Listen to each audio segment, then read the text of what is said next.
अपन देखेंगे international relations की तरफ जाएंगे, क्योंकि वो चीज ज्यादा इंपॉर्टेंट हो जाती है। ठीक है, अब देखो यहाँ पे कौन कौन सी चीजें हैं।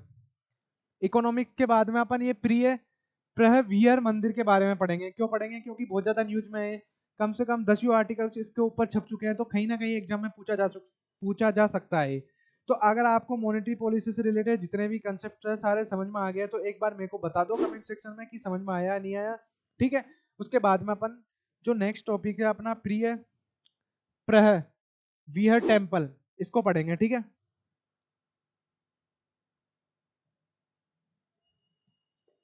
देखो कौन सा टेम्पल है कौन सा नहीं है सब देखेंगे अपन इसके बारे में।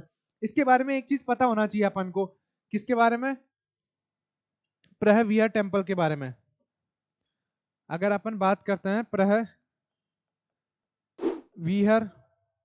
मंदिर, इसके बारे में क्यों न्यूज में है? क्योंकि ये जो कंबोडिया और थाईलैंड के बीच में जो स्ट्रगल चल रहा है, देख ध्यान रखना, सिंपल सी बात है, वर्ल्ड में दो जगह लड़ाई चल रही है अभी। कौन कौन सी जगह चल रही है? एक तो ईरान, यूएसए, इजराइल, ठीक है, एंड कंबोडिया थाईलैंड के बीच में। कंबोडिया प्लस थाईलैंड दोनों की बॉर्डर के बीच में है, कंबोडिया एंड थाईलैंड की बॉर्डर के बीच में। ठीक है, न्यूज में क्यों है?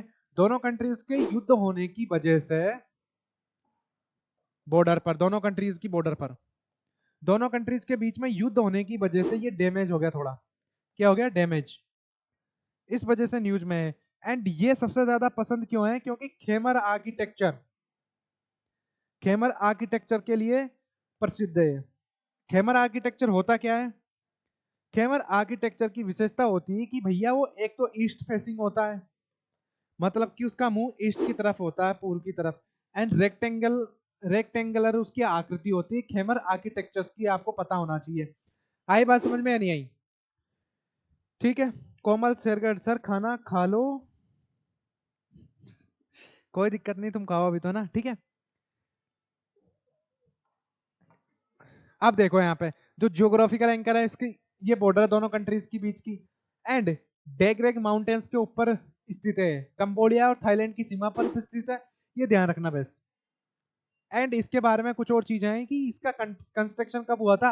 अर्ली 19th सेंचुरी के अंदर इसका कंस्ट्रक्शन होना शुरू हो गया था, मतलब कि शुरुआत की 9वीं सेंचुरी की अगर अपन बात करें। लेकिन पीक कब हुआ था? इसका पीक कंस्ट्रक्शन हुआ था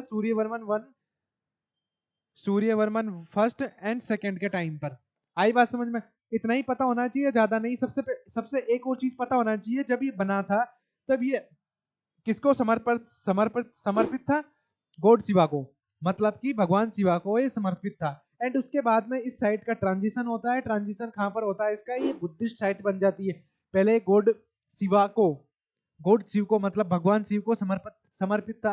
भगवान शिव को समर्पित के बाद में धीरे धीरे किसके अंदर ट्रांजिशन हो जाता है इसका? बुद्धिस्ट साइट के अंदर ट्रांजिशन हो जाता है। अब मतलब कि ये आज बुद्धिस्ट साइट है।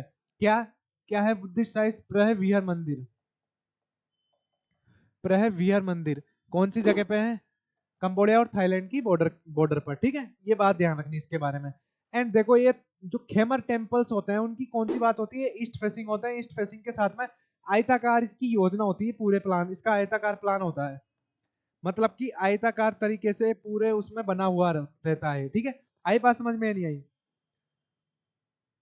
ठीक है, बाकी जो कुछ चीजें हैं वो आप पढ़ना चाहो तो पढ़ सकते हो पीपीटी से, कोई दिक्कत वाली बात नहीं है। साथ में ये पता होना चाहिए कि यूनेस्को की वर्ल्ड हेरिटेज साइट के अंदर इसको इंक्लूड किया गया।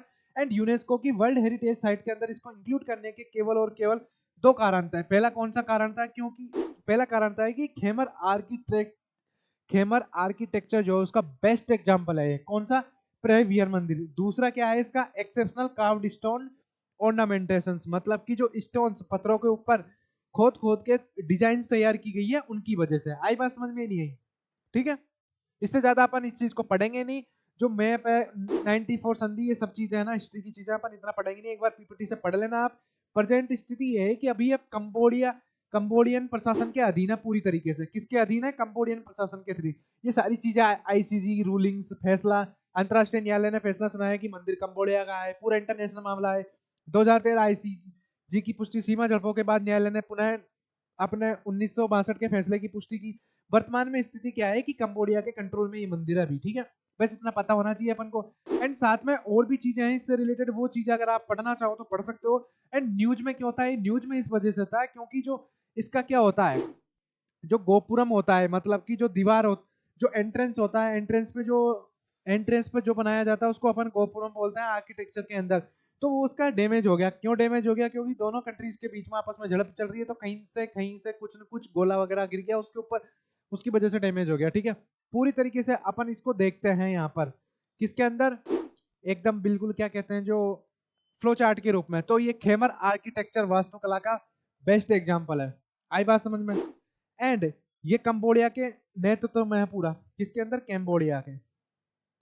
लेकिन कहां पर स्थित है, थाईलैंड और कंबोडिया की बॉर्डर्स के बीच में। पूरी की पूरी इसकी कॉस्मोलॉजिकल डिजाइन है। आई बात समझ में? थ्रेट क्यों है इसको, मिलिट्री डैमेज टू 5 गोपुरम्स, मतलब कि 5 गोपुरम मिलिट्री सैन्य क्षति की वजह से हुए हैं, सैन्य एक्टिविटीज की वजह से। आई बात समझ में नहीं आई? एंड इसके बाद में अपन एक और चीज पढ़ेंगे। कौन सी चीज पढ़ेंगे? अपन QS universities world world ranking देखेंगे, जो कि वो भी आपके एग्जामिनेशन के पर्सपेक्टिव से इंपॉर्टेंट है। ठीक है।